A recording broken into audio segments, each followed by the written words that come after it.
ఫలితాలతో సంబంధం లేకుండా వరుసగా సినిమాలు చేస్తున్న హీరోల్లో నందమూరి కళ్యాణరామ్ ఒకరు. బింబిసార విజయం తర్వాత ఈ హీరో అమిగోస్ సినిమా చేశాడు.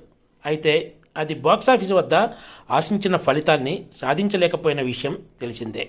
ఇప్పుడు మరో variety story devil British secret agent అనే ట్యాగ్లైన్తో విడుదలైంది. ఈ సినిమా శుక్రవారం నాడు ప్రపంచవ్యాప్తంగా ప్రేక్షకుల ముందుకు వచ్చింది. 1945 నాటి కథ ఇది. ఒక మర్డర్ స్టోరీకి దేశభక్తి కథను లింక్ చేసి నడిపిన విధానం ఆకట్టుకుంటుంది.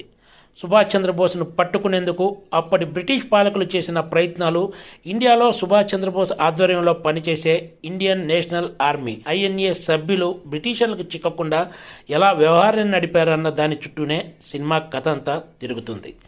ఒక మర్డర్ కేస్ ఇన్వెస్టిగేషన్తో ప్రారంభమయ్యే సినిమా రకరకాల ట్విస్టులతో సాగుతుంది. ఇవి ప్రేక్షకుల అంచనాలకు ఏమాత్రమూ అందవనే చెప్పాలి. బ్రిటిష్ సీక్రెట్ ఏజెంట్గా ఉన్న నందమూరి కళ్యాణరామ్కు అసలు మర్డర్ కేసు విచారణ బాధ్యతలు ఎందుకు అప్పగిస్తారు? ఈ కేసు విచారణ సమయంలో ఇండియాకు వస్తున్న సుభాష్ చంద్రబోస్ను పట్టుకునేందుకు బ్రిటిషర్లు చేసిన ప్రయత్నాలు ఏమిటి?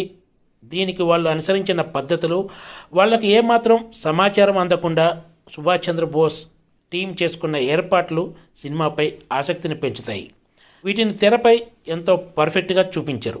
టైటిల్ రోల్ డెవిల్ పాత్రలో కళ్యాణరామ్ ఆకట్టుకున్నాడు. హీరోయిన్ సంయుక్త మీనన్ ఈ సీరియస్ కథలో తన పాత్రకు పూర్తి న్యాయం చేసింది. హీరోయిన్ల లవ్ ట్రాక్, సినిమాలో స్టోరీ లైన్ ఎక్కడా పక్కకు తప్పకుండా పర్ఫెక్ట్గా తెరకెక్కించారు. అయితే పాటలు మాత్రం సినిమాకు కాస్త బ్రేకులు వేసినట్లు కనిపిస్తాయి. అసలు ఈ సినిమా కథకు పాటలు ఏమాత్రం అవసరం లేదనే చెప్పొచ్చు. ఈ సినిమాలో మాళవిక నాయర్ ఉన్నది కొద్దిసేపే అయినా ఆమెది ఇందులో కీలక పాత్ర. డెవిల్ సినిమా స్క్రీన్ ప్లే పర్ఫెక్ట్గా ఉంది. బ్రిటిష్ కాలం నాటి పరిస్థితులను సినిమాలో పర్ఫెక్ట్గా చూపించారు. హీరో నందమూరి కళ్యాణరామ్ యాక్షన్ సన్నివేశాల్లో కూడా ఆకట్టుకున్నాడు. వివాదాల కారణంగా డెవిల్ సినిమాకు నిర్మాత అభిషేక్ నామ్ అనే దర్శకుడిగా కూడా వ్యవహరించారు.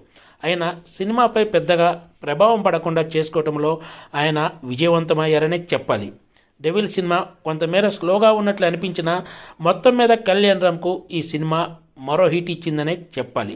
2023 సంవత్సరాన్ని ఈ హీరో హిట్ టాక్తో ముగించారనే చెప్పాలి. Please subscribe TG TV.